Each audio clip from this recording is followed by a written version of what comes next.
Hi everyone. Just a heads up that this podcast does contain explicit language throughout, so if you are listening with underage listeners, please beware. I hope you enjoy the podcast.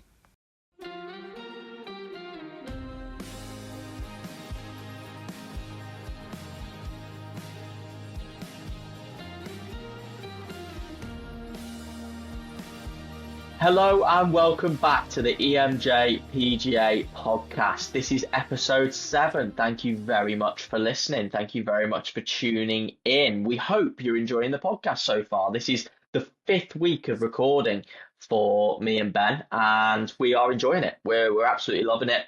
We're getting through these podcasts.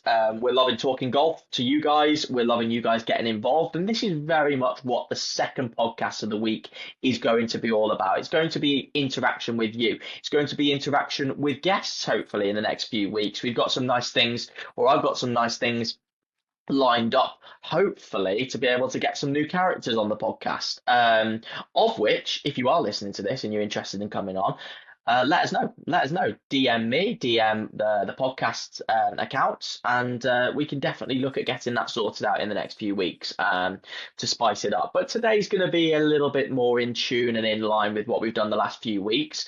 We're going to have a little bit of a mess around. We're going to have a little bit of a dance with some fantasy sort of ideas, golf related ideas, that is. And yeah, we're gonna talk you through what we're gonna do in just a moment. But before we do that, Ben Hartsword, welcome back to the podcast. Hello, thank you very much. We're back again, back for our different sort of episode, our Thursday episode, where we chat some shit and you get to sort of gauge what we do personally as golfers and how what our sort of what we like. And yeah, so I'm looking forward to it.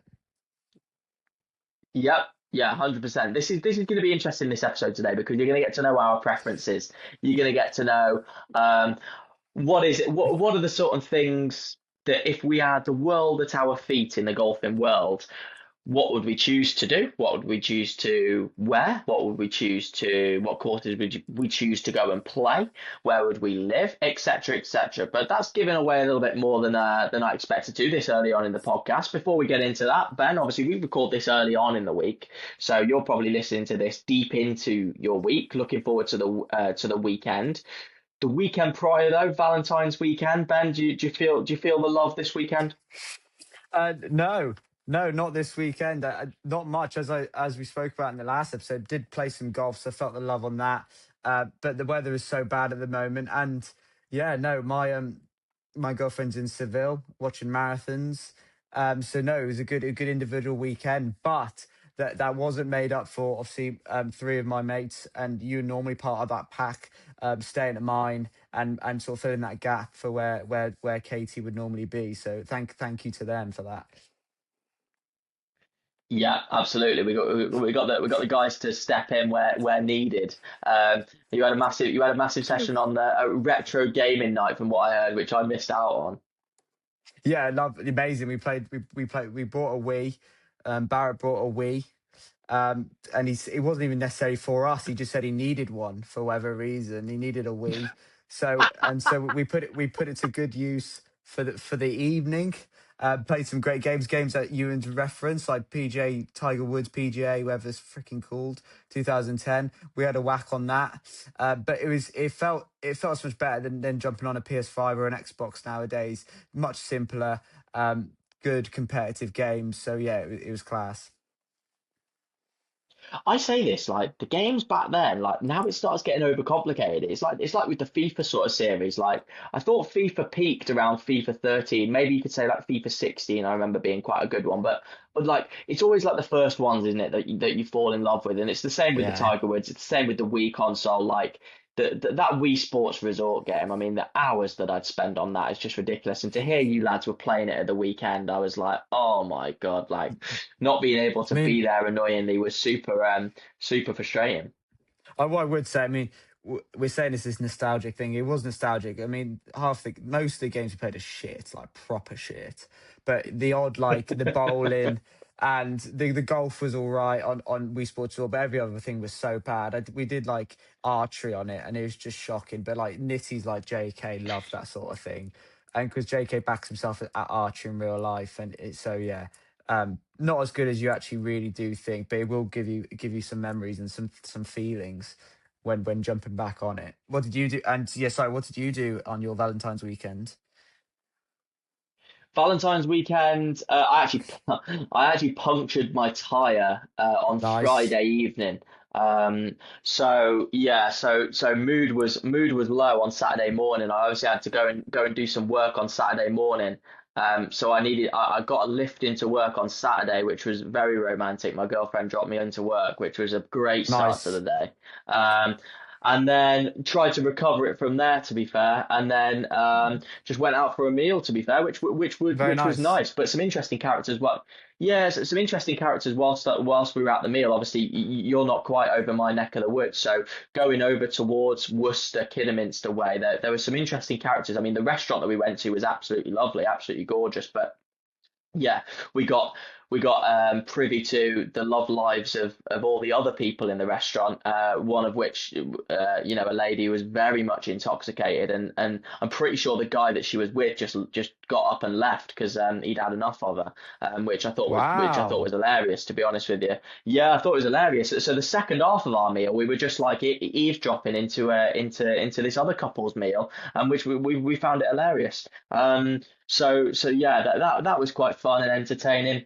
But yeah, ours was a bit more smooth, albeit a little bit of a logistical nightmare to start off with. So Mm. yeah, one of those where I was happy to spend it how I did. But yeah, hearing you guys were on the Wii, hearing you guys have played golf as well now, damn, like I've got to get out there. I've got to get out there and give the ball a little bit of a whack round the field at some point. Okay, Valentine's weekend review over. You're not here to listen to how we've spent our lovely weekends.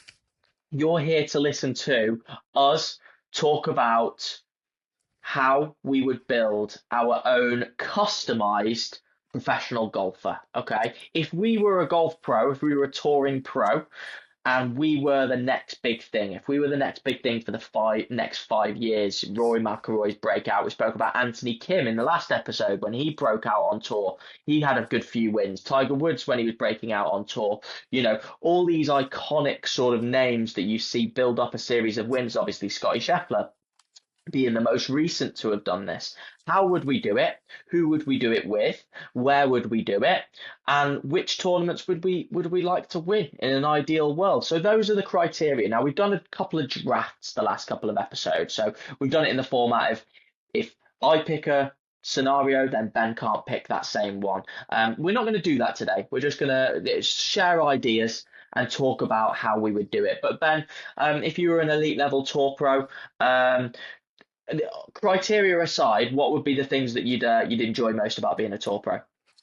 Good, great question. I would enjoy the obviously the finances of it. I think feeling the aura of being some that good at something is unbelievable. I think it'd be tough because you know how mental golf is. Anyway, mentally golf at the lowest level, amateur level, it is sometimes absolutely ruthless and horrible. Must be tough being at the elite level, but the being in the warm weather constantly being in nice houses because you just travel from house to house, lovely houses, hotel. If your family's with you, fantastic. But being that good at golf would be something very special, and the facilities, and I mean, obviously, it's just everything. So yeah, it would be incredible. Yeah, yeah, no, I do agree. Again, I always reference this because it's I haven't been to too many golf tournaments in terms of watching, like in terms of different actual events. I've been to the Open a good few times, and I've obviously been to the Scottish Open a good few times. But the one of the first times that I went to the Scottish Open at Renaissance, there was off the back of I want to say it's the I want to say it's the fifth hole, the sixth hole. I want to say I might even be the seventh. It's one of those in the midway through the front nine at Renaissance. There's a massive house on the back of the tee, and the first year that I went there, pretty sure Justin Thomas was playing. In fact, I know he was. Justin Thomas was playing, and Ricky Fowler was playing, and obviously they're really really good mates, and they'd obviously rented out the house on the back of that tee. So I was following Justin Thomas round, and like it was Ricky Fowler who'd played that morning, and he was chilling like on the balcony, like speaking to Justin Thomas, and like I think me and my dad were just sort of speaking, and we were just like flipping out, like that is unbelievable. Like obviously how nice the house looked, and then them just like having a laugh whilst they go around and compete for millions of pounds and millions of dollars on the golf course is not a bad situation to be in. All the nice accommodation you get as a result, the nice golf courses that you get access to. I'm lucky myself in the sense of a lot of golf courses are very kind to me with the sort of privileges I get through the PGA, but they're on a different level, you know. And yeah, I thought that's my one reference to go. Damn, tour life is good as long as you're good enough to sort of be making a steady living and you're not stressing about it too much. Tour life is damn good. And yeah, we're going to talk about that a little bit more today. So we've got 1, 2, 3, 4, 5, 6 different criteria here. For our tour professionals that we're going to build. You can add your own little twists on as well, Ben, as you go. You know, it's a free reign podcast here, so you can add anything extra in that you'd like to add to your player. But the main criteria are this, okay? We're going to talk and we're going to pick one technical thing to be good at, or elite at even, as we ascend to this superstar status. One technical thing to be weak at or have as a weakness, equipment sponsor or sponsors, clothing sponsor or sponsors, a home course to be based at, which obviously is going to be associated with where we're based as a player. And then this is going to be the interesting one, I think. 5 tournament wins, of which you can't use any more than 2 major championships in those 5. So we sort of wanted to keep it nice and even. 2 majors and 3 sort of tour victories, which we will spread out amongst the 2 of us. Ben, how are you feeling going into this little exercise? Very excited. I've got a couple other things to throw in as we work along, but yeah, extremely excited. These are the sort of challenges I live for, thinking about this sort of thing. Yeah, some nice hypothetical things to think of. I'm not going to reveal whether you do this in working hours or not, but if you did, a nice little thing to distract you whilst you're doing that. All right. Okay, then. So I'm going to start us off, and we'll alternate in terms of which order we go in. But I'm going to start us off with my player and give you and start building you a picture, drawing you a picture, painting you a picture. That's the phrase that I'm looking for of what my tour pro is gonna. Yeah, I like to draw that picture a lot. But of what my tour pro is gonna look like and play like. Okay, so one technical thing that I want my tour pro to be elite at, that's going to help me win as many events as possible. Okay, and I've gone chalk. Because I was thinking about it. I was going, well, what is the one thing that I feel like if I was better at it than everybody else would give me the easiest path to being unbelievable at golf? And it's very cliche, but I'm going to pick driving as my one technical thing to be elite at. He had an awful week this week, but as a bit of a reference point, Michael Thorbjornsen, I picked him as one of my ones to watch on this podcast. He was known at the collegiate level for being unbelievable driving the golf ball, and that allows him to pick up a lot of strokes gained tee to green. As a result, he's giving himself less yardage into pins. He's giving himself advantageous positions. He's giving himself loft to attack pins in certain situations. And if you're long and you're straight off the tee, I feel like that's a massive advantage. Obviously, you've got to look at Rory McIlroy, Tiger Woods when he broke out, hit the ball 25, 30 yards past the average driving distance of a lot of his competitors on tour. It was only really John Daly that rivaled him back in the day when he was sort of on his ascension. So if you give yourself that advantage, I feel like that's a massive plus and gives you a head start in being elite. Ben, what's your one thing that you're going to pick to be elite at? Yeah, I do like the driving. I think that is sort of the basis to everyone's great game and the great golfers out there. I mean, the way Scheffler drives the ball is unbelievable. I've gone something different. My play is based off what like I'd also think my game would be like if I was an elite player. That's sort of the mentality I've gone in with it and what I'd like to be the best at. And I do think the strongest point of my game now, at 90% through the year, is often putting. And I think and I think there's a lot of aura. I think there's a lot of credit on the great putters. And again, I heard an interview with Cam Smith. Cam Smith is the best putter in the world, and he's only won one major, but I just think he is. I just think it is so meticulous. It is so cool. You have to put so much work into it, and just to have that touch and that feel and that mentality. And I think putting's all in your head. I think to be elite at that, it's going to save you a lot of strokes. You're going to fancy yourself when you do put the ball in position to convert.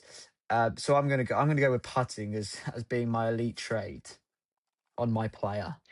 I Yeah, I like that. We've had conversations about golf, and you can tap into this again. Like as a professional golfer, I can sit here and definitely like return the favor to you and talk, because I'm always interested about how other people approach the game at different scenarios. Obviously, like putting when I first started playing golf was a massive strong point of mine, and then obviously I need to stop, like, because deep down I do believe that it's like anything else, because I don't practice it enough, it then becomes a weakness, and then it gets into my head that it's a weakness. If I practiced it as much as I did my iron play, or if I practiced everything the same, I don't believe actually putting would be my weakness. It's sort of like I leave it off to the side. But you spoke about Cam Smith.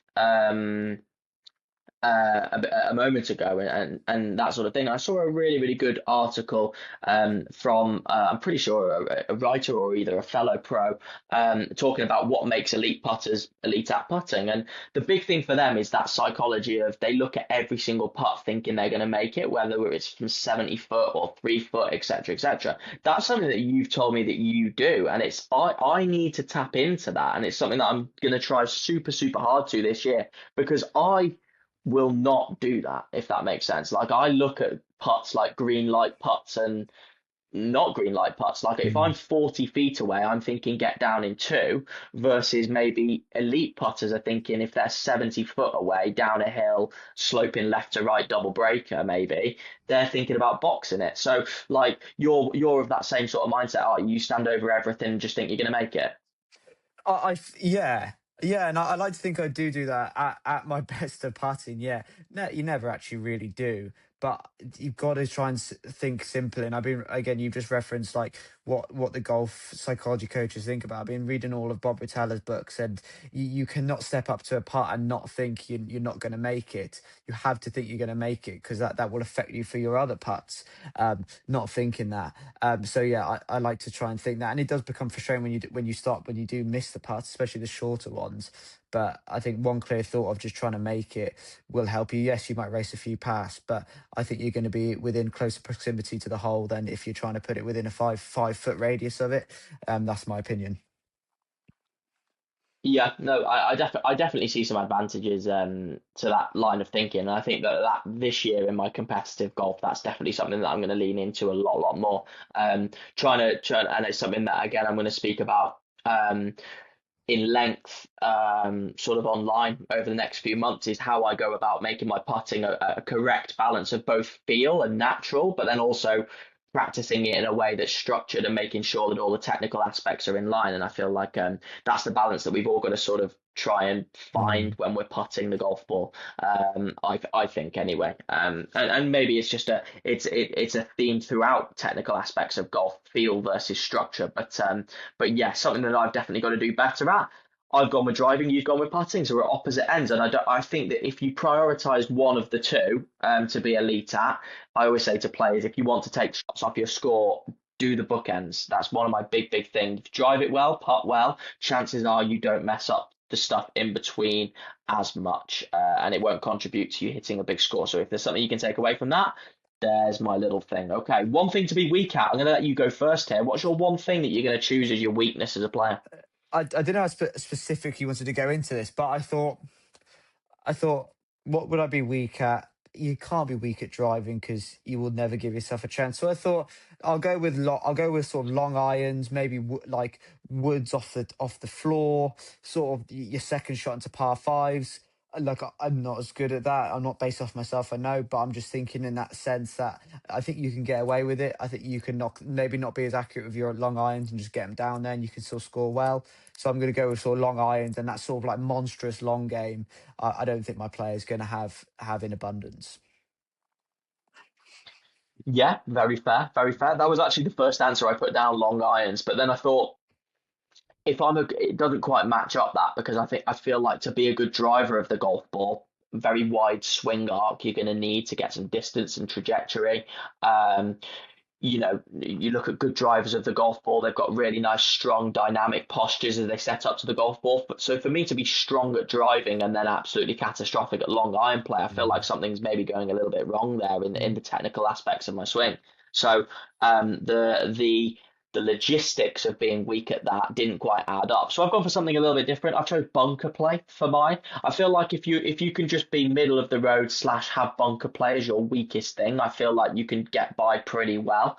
Um, Obviously, you're going to go in from bunkers. You can't say, oh, I just won't go in bunkers. You are going to go in bunkers, but I do feel like a bunker play as a sort of as a weakness. If someone said you're not going to scramble well out the bunkers today, I'd be able to stomach that better than you're not going to chip well today, you're not going to putt well today, etc., etc. So Mm. I feel like that would be the one thing that I would be weak at as a player. Okay, so far you're going to be elite at putting, and you're going to be weaker at some long irons and woods off the deck, longer shots into longer holes, and I'm going to be elite at driving, and I'm going to be slightly weaker at bunker play. So two very different styles of golfer so far. Let's continue on then. Okay, coming into a little bit of fun now. Okay, equipment sponsors. Um, I'll go first again. Yeah. In line with my player. So once I started building my player, I was like, well, okay, what resonates with a player who's really, really good at driving the golf ball? Obviously, the bunker play you can leave to the side, but really, really good at driving the golf ball. Obviously, with that has a very strong long game. And I feel like at the top of the equipment slash manufacturing game when it comes to really strong long game for a number of years has been TaylorMade. So I'm going with TaylorMade and TaylorMade's products. I feel like they're very, very high performance. They're at the top of the market in regards to a lot of their products. They always continue to be top of the market. You never really see a dip in sales from year to year. With TaylorMade, they're always innovative in what they're coming out with. Okay, they've had a couple of blips. The stealth range of this, not so much the stealth 2, but the stealth range saw some weird sort of reviews of drivers and woods breaking after a certain amount of time, sort of cracks in the faces and the tops of the face. That's really been the only blip since I've sort of followed their production lines. But TaylorMade, I always find them to be a really, really, really, really good manufacturer. I'd play the TP5 off the back of that. I probably wouldn't play the Pro V1, even though I am a Pro V1 user myself. I'd be happy to play the TP5 or the TP5X. It'd likely be the TP5 with the characteristics of those two golf balls. But yeah, that's what I'd be rocking with TaylorMade, and on top of that as well, the aesthetically pleasing aspect of the products. I always look down on things like I do think the high toe range of wedge is very, very. It's not a very nice wedge to look at. I understand it serves a bit of a different purpose to that of your Vokeys, and to that of your other sort of manufacturing sort of what's the word I'm looking for? Manufacturers' emphasis on wedge designs. But again, with that, there's other lines of wedges that TaylorMade produce, and I feel like I'd be happy to play their products. And I do play their products. I do play their wedges as well. So yeah, I'm going to go with TaylorMade as my equipment sponsor. What about you, Benjamin? Yeah, you said, yeah, I'm difficult. I'm going to have a mixed bag, which I do play with anyway. Um, and I mean, the heart of it is actually Titleist, but I've sort of written down TaylorMade because I agree with everything you say about TaylorMade, and I think they are the best overall brand of making golf products. But I've actually got more Titleist stuff. So, but I've gone with P770 irons. I know the irons you use. I know I use P790s, but I think they're the best looking irons. I think their performance is very good from what I can see. Then I've thought, what the fuck else do I go for? I've gone for TS1 driver. I think the Titleist drivers look the best. I think they perform very well. I've gone with a Scotty putter. I haven't gone with a Spider. And I do like the Phantom. I do like the Scotty Cameron Phantom. I used to have one. I think they look fucking good. Justin Rose uses the Scotty Cameron Phantom. We did do. It's a fucking cool putter. Justin Thomas uses it as well. Vokey wedges. We've both got mill grind wedges, but Vokeys are the best wedges. And yeah, so sort of TaylorMade and Titleist, mainly Titleist. I do like the Titleist putters, but TaylorMade do have bare irons. I believe you mentioned the ball. There's no way I'm not going to hit a Pro V1, and I will literally hit a Pro V1. If I could go to a range and hit Pro V1s and lose them all, I will hit Pro V1s. And again, if you know Church Drayton Golf Club, and if you see some Pro V1s around Church Drayton Golf Club, they will be my Pro V1s because I will hit them when I'm practicing as well. So yeah, Pro V1 as well. Yeah, very fair, very fair. I mean, the Pro V1, yeah, I play with that. I mean, I took a little bit of a different approach on that. You've obviously got a mixed bag, and that's completely fair. You can be a tour pro and be a mixed bag. It's obviously a tougher needle to thread. If people are paying you to use their products, you feel like you might have to fit your way into different designs. The golf ball's quite loose though. The golf ball's quite loose, so definitely you have tailor-made players that might sneakily play the Pro V1, and obviously other players that play under a little bit of a different brand as well, that'll play a different golf ball. So yeah, no, definitely some good answers there, and I agree with pretty much everything you said. I think Titleist as well, their woods and driver range the last couple of years have been fantastic to sort of look at. Really nice looking drivers. So I've been really impressed with them and their sort of stuff coming out recently as well. So some good stuff. And yeah, I play the Spider putter as well. I didn't mention putter, but I play the Spider. I play it myself. I think it's a really good solid putter, and there's a reason why. I'm pretty sure I think it's as much as 15-20% of tour players use the Spider now. So so it's a really high performance putter. Okay, carrying on the little bit of fun. Clothing sponsor or sponsors. So I said that I'd go all one, and then I've decided to mix it up just a little bit on my clothing one. I'll let you go first. Who are you going to get sponsored by? Who's going to rep? Who's going to be draped all over you? I don't always want clothing draped all over me. Someone else, someone else's as well. But we have this discussion a lot. What's in house with our clothing? What do we like on the clothing? We've been to some of those great, monstrous open stores at St Andrews at Royal Hoylake. Obviously, you've been to probably a few more, and we've had. Obviously, you've been there with my dad DH, who loves a shop. And I've seen some content come out of a shop, and we've had some baggage in hand coming out of those shops. We went to Turnberry in October, and we had some baggage in hand coming out of the shop in Turnberry. I can tell you that much. So he would have loved that DH. Yeah, absolutely Donald loved Trump. it. Donald Trump. When the US next go, yeah, when the US next go into like Bolivia because their leaders said something against Trump, and like you see all them planes flying in. Trump's tapped into the sort of profit in the Turnberry shop, and DH has got to look at that and feel slightly responsible for it. I would say it's over 1% sort of profit margin has come from DH. Us in October, we probably dropped more than 200-300 quid in there, and yeah. Amazing shop. If you ever go to Turnberry, it is the most. I know I haven't been to many great courses, but it is the most special place I've ever been to. I get it's Trump. Obviously, me and DH's political opinions don't shy away from going to a Trump place, so I can tell you that much. But yeah, anyway, I'm gonna go for something a little bit different. I wear this brand a lot. I get like all the great golfers all the time always wear their Nike. Cringe as fuck. I'm gonna go with one of my favorite players, branding, which is Lindenberg.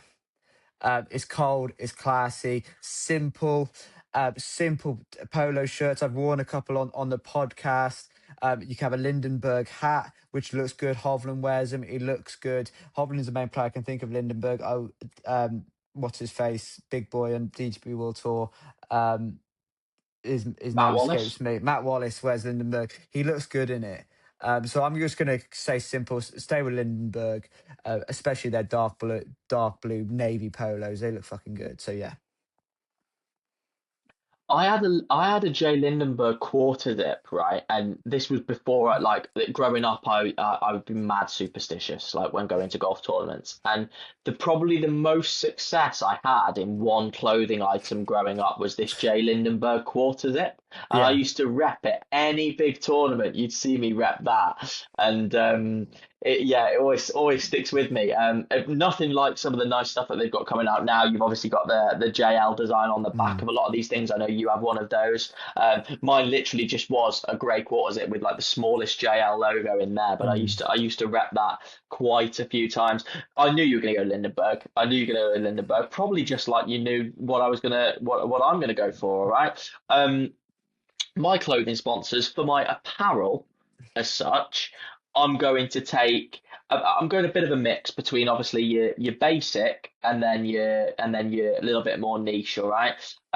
Not because there's been many elite level players that I know or have a favourite of that have worn this. One that I can think of who was a massive wearer of this, and he wasn't really my favorite. He was a good player. He wasn't really my favorite, but Mhm. I just think the quality is really, really good. I think how you look on the golf course when you're wearing this is good. It's up my street. They do a good selection of stuff, like a very good knitwear from this brand. I'm going to take Hugo Boss as my apparel, and I just love their stuff.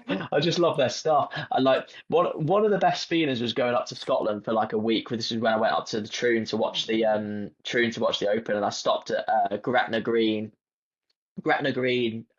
shopping centre. It's like the Cheshire Oaks for Scotland, so to speak. And yeah, I just dropped a bit of money in the Hugo Boss store ready. Like for that weekend, I deliberately didn't take any golf clothes, and I just went all out in the Hugo Boss section. And yeah, that felt good. That felt good dropping that bit of money in there. So Hugo Boss can be my apparel. I think they're top quality stuff. Hugo Boss don't do golf shoes as such. They might do, but obviously we've never seen them really get repped, and I don't think the designs are unbelievable from Hugo Boss when it comes to golf shoes specifically. So I am going to be basic, and I am going to go with Nike, just in line with the player that I've made. If I'm going to be long off the tee, I don't really see big hitters rocking the My Joys. I don't really see big hitters rocking any other brand of shoe. I want to be wearing Victory Tour shoes. I want to be wearing something nice. I want to be able to slip into something comfortable when it comes to spikeless shoes. And I feel like Nike can provide that for me. Although I am in the market for some golf shoes currently, and I'm really, really stuck on what to get. Um, so that is a decision that I'm sure that I will update the podcast listeners on as and when we get it. But yeah, I'm going for Hugo Boss and Nike as my two. I feel like that would be a bit of an interesting combination, but a Mm. productive one nonetheless. I So do. there we go. I do. Sorry, I do like that. I do. I knew you go Hugo Boss. I don't know where's Hugo Boss now. Obviously, you were talking about Stenson, weren't you, from before? Yeah. But yeah, like I do like that. I just sorry, I just mentioned my shoes. I will always stick to FootJoy, and the FootJoy ones that like I saw Shoffley wear. Shoffley wears like a cool like classic. Oh, unless he wears Adidas. Fuck, he might wear Adidas. Anyway, whatever shoes that Yeah, I Shoffley think he wears, does. I think he they're, reps the Adidas. they're Yeah. like, we'll go Adidas then. He wears like a classy like Adidas, very simple, like black. I think they look fucking good. So we'll go Adidas for the golf shoes for me. So I actually think whether it's the same ones that you're talking about, I actually think that the ugliest golf shoes on tour are those that Jacob Bridgman was wearing them the other day. Like they are black and they've got the three stripes down them, but the stripe takes up the whole side of the shoe, and I just think they look ridiculous. yeah, I actually am thinking of that sort of shoe. But anyway, yeah. I quite like that. I wouldn't be. There's a I quite couple of like that. Adidas ones that I do like, and I don't mind. Yeah, like I think Adidas as apparel, like obviously Aberg is one of my favorites. I think like obviously he could put on anything, and I probably think it looks good. Not that I fancy him or anything, No, obviously but not. yeah, obviously not. But yeah, like I feel like I feel like there's some good stuff, but those Adidas shoes that I've seen Schauffele wear from time to time, I think no, that they're not for me, but they are for you. They are. So fair play to you, fair play to you. Okay, moving it on then. We're talking more about the our golfers' personal lives now. Okay, the home course of our golfer. Okay, where are we going to be based? And you could be a bit cheap and pick a tour venue here now, and you might have done that. But a lot of these tour pros, they're based in Jupiter, Florida. They're based in. I'm not going to say exactly where mine is because a few of them are based where I've picked, not necessarily the course, but the area as such. Thinking Justin Rose, Barbados is based. He's based there. So over in the UK, you've obviously got Matt Wallace at the Belfry. You've got a couple of players at Wentworth. So some good places to pick from that are sort of tour venues. Ben, I will leave it to you again. Where is your player's home course going to be? I knew you're thinking and asking this, and again, you could say your big venues and your I your know what your you're going to your, do bi- here. I your know what big you're going to places. do here. No, I'm not. No, I'm not going to do what you think I'm going to do. But I'm going to say somewhere that's niche, that again you hear about your McIntyres up in Scotland, your McElroys at where do McElroy play? Hollywood. Hollywood Golf Club. These aren't big clubs. These are cool little courses. And again, I'm never not going to pick a course I haven't played because that's where I picture my player playing. But for the type of player my player is, he's going to have to be. It's going to be a short course. It's going to be techie. It's going to be undulating. It's going to be pretty because my player isn't going Neil to Brace. monster. No, my player isn't going to monster the ball around the gaff. And it's not Church Drone Golf Club because you'll never be a good golfer playing up there. But I'm actually going to pick somewhere where I think anyone who loves golf should play. I think Euan will hopefully play there one day. It takes a fucking age to get there, but I'm going to go Sillerthorne Solway Golf Course. There isn't much facilities there. It is the best. I think it's the best golf course I've ever played. I know I've played Turnberry and a couple other good ones. It is unbelievable. It's a different sort of links. It's so pretty. It's a shithole of a place, and I don't mind saying that. It's an absolute wank fest there of a town, but it is an absolutely incredible golf course. It is so techie. It is so short. I suppose it can be long on its day if you're playing from the back tees, but the back five holes are incredible. The first three are special, and I don't, as Ewan knows, I don't suck up.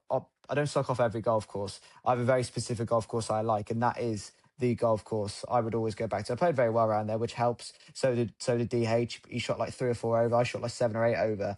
It was a very still day, but amazing golf course. Amazing experience. So my player will be Sillerthorne Solway, and he will have to move maybe north up to your Turnberries, up to your Prestwicks, into your Troons to maybe build his game as he gets a bit older. But he's going to start in Sillerthorne Solway, and that's where he's going to learn his trade. Yeah, very, very good pick. Yeah, I've actually walked next to that golf course before and never played it. I've walked on those sand dunes on the beach there. You're absolutely right in terms of the area. Like, there's a massive power station behind it, Yeah. behind the clubhouse. Yeah. So yeah, that was COVID. I went for a walk on the beach pretty randomly when I was up there the one time, and I thought, oh, I'd love to play that. My mate Tom McNeil, hopefully he's listening to this. He was the assistant there for quite a bit of time. He filmed a video with Rick Shields around there, and I was very jealous. Yeah, I was very, very jealous of that. Wow. He's now moved down. He's one of the people I want to get on the podcast. Tom, if you are listening, I'm messaging you. So this is a perfect moment in time for me to message you about coming on the podcast. But yeah, he works. He's down in Liverpool now, doing a good bit of coaching down there. But he initially started up there. That's when I first met him. He was there, so I should have gone around with him in there. Hopefully, he can still sort me out, and we can maybe go up together and get around in there at some point, because I do need to play it. I would pay any money to go back up and play it. I get, like, we played well around there, which is always a thing. But it was nothing I've played before links wise. It was special. It really was special. I can't say that enough. Yeah, no, that's very fair, very, very, very fair. I'm a bit more in fantasy land, so you're a bit more realistic. I mean, I can't believe in a world like this that I've gone more fantasy than you. I would probably expect it to be the other way around, but I'm playing with dream life sort of stuff here now. So for my home course, I'm actually picking somewhere that's not very well known. It's actually got a very similar look to it than Silloth, in terms of, it's not by a sea because of the geographical location of this place. It can't be. But in terms of the look of it, sort of very burnt out looking, very wispy grass outlying the fairways, which is really, really good. And it's going to come to the attention of the major golf fans, because it's on the major golf calendar for next year. But just because of where it's located, just because of the name, I think it's a cool name. I'm going to be based at PGA Frisco in Texas, because it's right by Dallas, so I can go and watch the Cowboys play. And also, it looks a cool golf course, and it is where the 2027 PGA Championship is going to be held. So yeah, it was the first place that come to mind. I thought, cool golf courses in Texas, the best golf courses in Texas. Obviously, you've got a couple that stand out. But I thought it was a bit of a different one, and I thought that's a decent one for me to go and play. Very Ludlow Silloth like golf course. That sounds awesome. I'm looking forward to the PGA being there. What's the other big golf course where the Valero Texas Open is? Is that TPC Summerlin? TPC. It's TPC. It's TPC something. It's TPC South. something. Is it Southwind? Oh, it might be, Is it but Southwind, the Valero Texas Open? Let me quickly Google whilst you talk about yeah, uh, I've never heard of that PJ Frisco. Valero. Sounds good. I'm looking forward to it. I do like when they take the PJ to some interesting places. Like I really enjoyed the PJ with Mitch Mickelson one when they went to not Quail fucking Hollow, the Ocean Course at Kew Island. And I know there's some interesting thoughts Yeah, about Kew Island, great but course. like amazing venue and course. I don't like when they take him to the boring places like your Oak Hill and your Quail Hollow and those places like that. Take him somewhere unique. And I don't know where we are this year. We're that weird place, weird name Aronimink. place, Aromanic this year. I don't know what that'll be like, but yeah, good pick that for your home Yeah, course. no, you're thinking TPC San Antonio, which obviously isn't too Yeah, far away from no, Frisco. Yeah, I don't really have a picture of that in my head, but I saw it get announced that the PGA was going to Frisco, and then I saw the pictures that came with it. I want to say last year, and I thought that looks unbelievable. And lesser known golf course, I thought, you know what, I'm going with Frisco, and it's I got a like it. US Open look to it as well, which would be quite good for the PGA. So hopefully that'll be decent. Okay then. I feel like this is the most interesting thing that we're going to pick here, even though we're probably going to pick the most basic stuff that we knew we were going to pick anyway. But now we are each going to pick where we are going to use our 5 tournament wins, and we have a maximum of 2 major championships to pick each. So it means that you can win 2 majors. You can win the same one twice if you want to, or you can split them apart, do whatever. So 5 tournament wins. Where are you going to use them, Ben Hartzell? 5 tournament wins in order, and I haven't given like. Is this going to be in the future? Is this going to be in the past? I'm just gonna give it to you, whatever. So I'm gonna first go with my player. My player is also called Kanki van der Hartshorn is my player. So he's a mix of Dutch, English heritage. He's born in 25th of December 2005. He's 6'2" and he weighs 78 kg. So he's a biggish boy. He's lean, but he hits the ball quick. But he's obviously got a short game and a wizardry putting stroke. But he's gonna turn up at the Renaissance one year and he's gonna win at the Scottish. You probably will be there watching him, and you'll be like, "Who's this lanky fucker?" And then and I'm gonna be like, he's a player, bit like what's his fucking face won there last year. My brain's not working at the moment. Um, um, Got um, got her up. He won there. Then he's gonna then be like, oh, can he do it in America? Like this Dutch English player. He's then gonna go Sunny to Bay Hill at the Arnold Palmer Invitational around that 18th hole and just stick one close to win. And then he's going to have a bit of time off. He's going to do some dog shit things. He's going to go back to Sillith and find himself. And then he's going to come back to Royal County Down at the Irish Open. And he's just going to win that because he loves the links course. He likes the best links course in the world. And then he's going to like find his aura and find his playing style. And then think, can he go and win back in America? Can he go and win at one of the hardest places in America?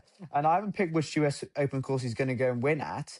But he's going to be the first English winner since Fitzpatrick to win a US Open, and he's going to win it at Oakmont or Shinnecock Hills when they go back there. Because he's going to win tough, he's going to keep his ball in play, he's going to keep his ball low, and he's going to work his ball around the golf course. And then in 10 years' time, because we are going back to St Andrews in 2027, he's going to win. He's going to win at St Andrews, and he's going to win the ultimate golf tournament. He's going to because he's all St Andrews. Everyone can get the ball onto the greens of St Andrews. Everyone can drive the ball far at St Andrews. It's a piss short course, but it's about your putting. And that's what Cam Smith how he won it, and that's how he's going to win it at St Andrews. So there is 5 wins, and he's not going to win much after that because he's going to go back to Sillith and enjoy it, and then head back to the Netherlands. Do you know what? I actually quite like that because it's in trend with like what your player, like how your players, like where he's based, basically. So Yeah, he's at Silleth, and within that, I quite like the picks of you picked obviously the Scottish, which is links based. You picked County Down, which obviously another links course, very Silleth like golf course. You've picked St Andrews, which obviously is the Open, and then you've also picked a tough US Open venue, which is going to be burnt out. So I feel like it's the only one that's off trend is Bay Hill, which is your yeah. typical sort of American resort like golf course, but obviously you can't pick them all. Like links like burnt out golf courses, Fair. dry, with emphasis on putting, lag putting, etc. I actually really like those picks. I think those are really really solid picks. We do have one same pick. I'm going to pick my player to win the Scottish Open. Um, just because I feel like it is one of my favourite golf tournaments, and I feel like it's an element of links golf which matches up with one of my major wins, which is the Open. Again, I haven't picked the venue as such because I found it like if I sort of pinpoint one venue and go, I'm going to win there, I feel like it's quite difficult. But Mm. just to be able to say you're an Open champion is quite a big thing. So yeah, those are my links wins, the Open and the Scottish Open, nice and basic, but we're gonna do those. I really like your Irish Open pick, but I have gone with the Scottish Open. Um, Other ones I am gonna take for my tour victories, very similar to Bay Hill, which obviously is Arnold Palmer's event. I'm going to take Jack Nicklaus's event, the Memorial, Dublin, Ohio. I'm going to take that one. The sort of one of my big memories is it was watching Tiger win round there a couple of times. The flop shot on the 16th at the Memorial for Tiger. I watched that shot live, probably the best shot I've actually watched live with my own eyes. So I always look at that and go, that would be a cool tournament to win. Coming up 18th with the clubhouse in the back, I feel like it's a cool looking golf course. Yeah. It's quite difficult to win round there as well. Jack always sets it up ridiculously tough, so that's always quite a nice thing to have on your checklist. Of course, it wouldn't be me without picking the Harbour Town and the RBC Mm. Heritage the weekend after the Masters. I've got to win round there. I've got to go up the 18th. I've got to have that lighthouse in the background as I pipe a long iron into that 18th green. So I've got to do that. And because it's the weekend after this tournament, I'm also obviously going to pick the Masters. Like the Masters, obviously, it's like you didn't pick it, which is interesting. And I'd want to know why. Like, I can understand when people might go, "Oh, I can do without winning the Masters." But the one thing that tips me over the edge with the Masters is I just really want to get in that Champions Dinner. Mm. I totally agree. I don't know why I haven't picked the Masters really. I just think I just wanted to go for something a bit different. Doesn't suit my player's game as much. And my player's a very creative player. And the Masters you got to do very specific things. But I totally agree. The Masters is the ultimate golf win, the ultimate golf achievement. Yeah, I feel like that's just a is on the bucket list of every single Mm. player. When you start playing, you wanna have a putt on that 18th green for the Masters, and yeah, definitely something that my player would be very, very buzzing to do. Okay, then. So we have built our ideal career as a golfer. Okay, I will put this on social media this week, and we'll see which career and which player the listeners would rather be, which career they'd rather have. I feel like there's a bit more of a UK based player in yourself with everything that you've picked, the sort of linksy style wins that you've picked there, sort of attest to that.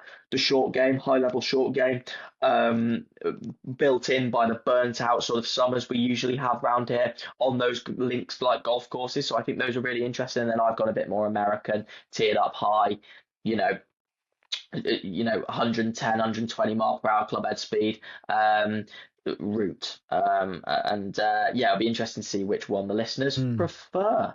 Okay, then we are moving on to the final bit of this podcast, the final section of this podcast, Thursday's podcast. So thank you very much for sticking with us. And we're not going to spend too long on this, but we're going to lead this on to you guys because we want to hear from you next week, next Thursday.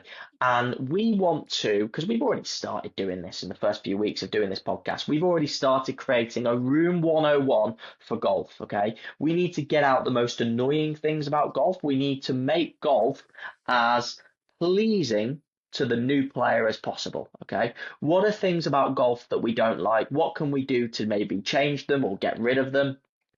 And make it enjoyable for all involved. Okay. And frankly, when we do get rid of these things, who's whose sort of opinion standing by the things that we're getting rid of do we frankly care the least about? Obviously we want to be inclusive to all, but if there is maybe a player who's very, very niche and they only care about one specific thing, for instance, they want to use castle tees. We've got to tell them no, you can't be doing that. That's an example, by the way. I think for a beginner, a castle tee is perfectly fine, but Again, just for an example's sake, okay? So room 101, we've had some good things so far from you guys, and we need your help, okay? We want to know this week, what is the worst golf club tournament format, okay, that you've played, and why as well? The critical thing is the why, because there isn't that many to choose from, but we want to know why it's the worst, and we will put it into the golfing room 101, okay? And Ben, tournament formats at your golf club, obviously you're still playing competitive golf in the sense of club golf. What are your thoughts on tournament formats? Do you have any pros? Do you have any cons? Which ones do you like? Which ones do you not like? Talk us through it. I think I come from a good angle of this. Played a lot of club golf the last 10, not 10 years, 8 years, since sort of 14, 15. Seen every format because there was a time where probably from when I was 17, 18 till I was about 20, 21, so 2 or 3 years where I would play every Sunday and I would see those formats. And I've won in every format. So obviously, like, I'll just run through the formats that you can play in and what we'll talk about. I mean, you've got your standard, you've got your medals, you've got your Stableford, you've got your foursomes, you've got your 4-man scrambles, but you can also have your 3-man scrambles, which is horrendous, your 2-man scrambles, which is horrendous, your greensomes. What the hell is greensomes, you may ask? I don't really know. I have played it. And then you go on to, like, so what about the number of holes? Like, I've played 9 holes, 8 holes, 7 holes, 12 holes, 15-hole competition, 16-hole competition. What the fuck does that mean? And then suddenly it goes towards your card, and then you get given scores on holes you haven't even freaking played. Um, so the worst one, in my opinion, I know you'll talk about it, and you'll come from a different angle because you haven't played as much club golf. Um, but being a very mid-level club golfer, the worst one is that I've actually played. I played with the Jude Kelly, played with his uncle Nick. This is definitely minimum 5, 6 years ago. Is a 3-man waltz. Um, it might be the worst thing. I don't know what sort of player likes the waltz. And again, my family, my parents run a golf club. My father is a director of Church Drain Golf Club. He is taking on a bigger role in deciding these things. And he decided one Thursday, we're gonna do a waltz. And I was like, are you taking the piss? So a waltz, if you don't know what that is, and again, I wouldn't recommend anyone going out and playing it with your mates. Is a sort of on the first hole, one score counts. So I think on the first hole, the best score counts. On the second hole, 2 scores counts. On the third hole, 3 scores counts. The 3 players in your group. And I don't know if it's unstable format on the points. Probably is, which makes it even more complicated. And then you go back to the fourth, and it's 1 hole, 1 score that counts, 2, 3, and you go on like that. It's rubbish. It's you're not involved the whole time. Someone's got to be sort of like have a degree in maths to sort of do the scorecard. So terrible format. And you won't see me playing in it this year. I very rarely will play greensomes. There is a big greensomes honours board at Strand. You won't see me playing that. Foursomes, I enjoy playing with your mates, only if it's with your mates. Me and Jude do hit up the foursomes each year, and we have won a foursomes competition. I mean, you would love to play in a foursomes because it is. I think up foursomes is the ultimate team golf format. So I won't slag off foursomes. Better ball's a bit shit. Any sort of scramble is great on a social day when you're drinking, but if you actually compete and try hard in a scramble, you need to take a long, hard look at yourself. So that's sort of my rundown of golf competitions. But you can't beat a medal. Stableford's a bare way to score well, but you can't beat a medal.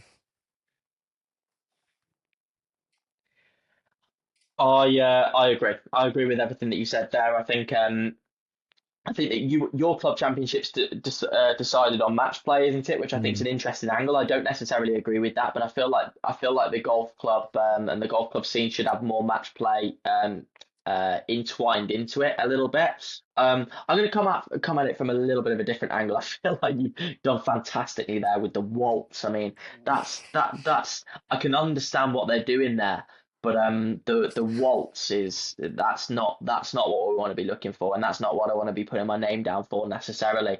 Um, I'm going to come at it from a little bit of a different angle because obviously the last episode, you said that you played this with JK and Barrett, but let's get some more skins going Mm. in the golf golf club community. Like, Yeah. let's get more skins going. I feel like skins is a fantastic sort of interactive way of playing.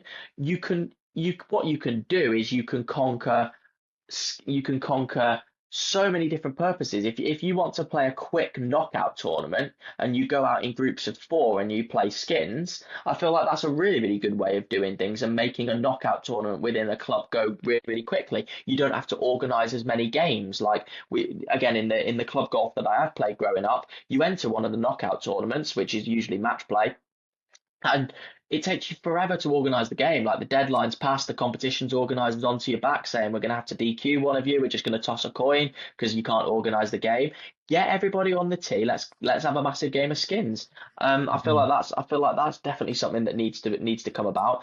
And we want to hear from you guys as well. Like why don't we as a podcast come up with a new format? Like how hard can it be? How hard can it be coming up with a new format? I know obviously golf is set in its ways. We're very traditionalist. I feel like me and Ben are the same. We want to stick to the core values of the game. We want to play more medal golf. I don't think enough medal golf gets played, even in the UK. US hate medal golf, but Yeah. club golf in the UK, I feel like we shy away from medal golf too much because again, maybe you're slightly, and this is again very specific, but maybe you're slightly older player who gets a little bit tired on the way round, doesn't find it as easy to play medal golf. They can pick up when they've had a bad hole, etc., etc.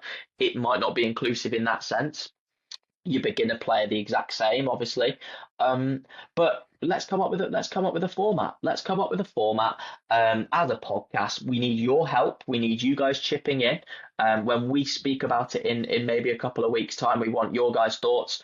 And yeah, let's see if we can do something. But first of all, we want to hear from you. What is the worst golf club format, competition format that you guys have played? And we will get it in here and we'll vote it out. I do feel like the waltz is in contention, though. I'm not going to lie. That's awful. The waltz is bad. I love your thoughts on skins. Skins is a great golf game.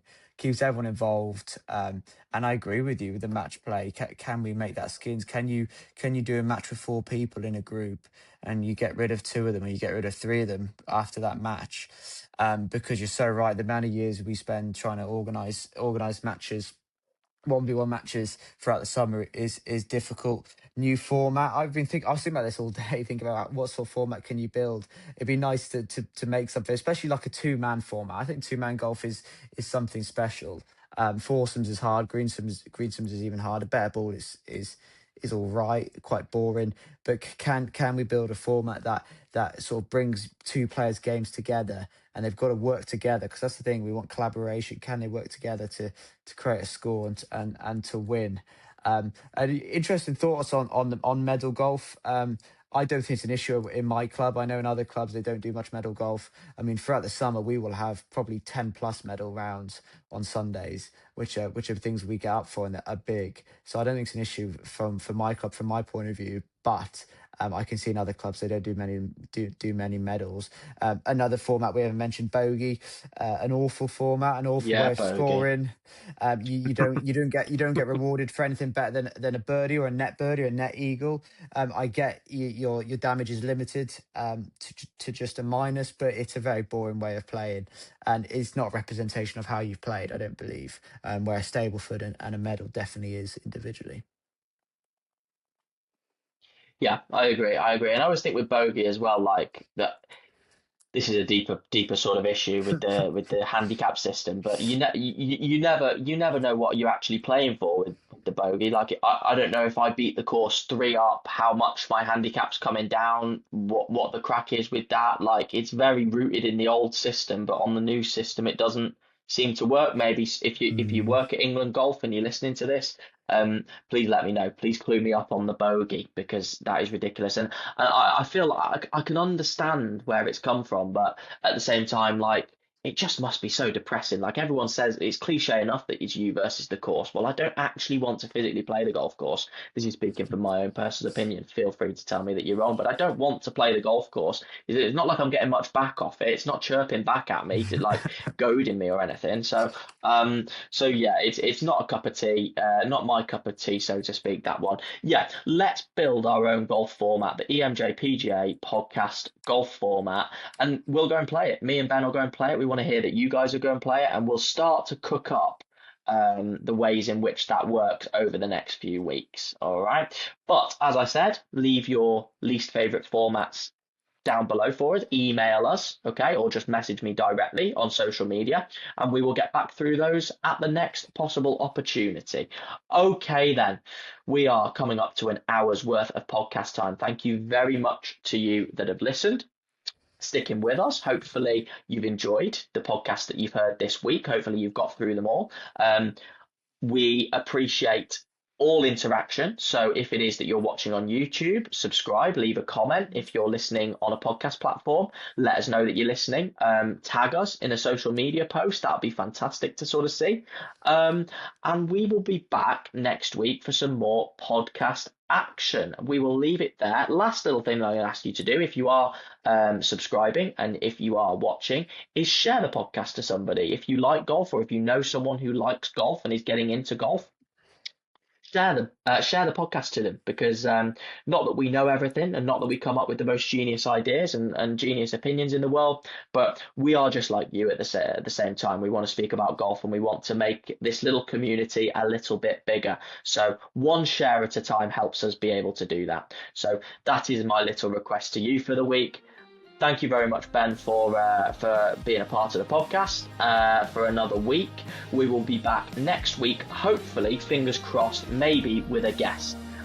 We will see if we can do some work on that and add a third person to this dynamic. Okay, then, I will leave you all to it, and we will catch you next time. Thank you very much for listening.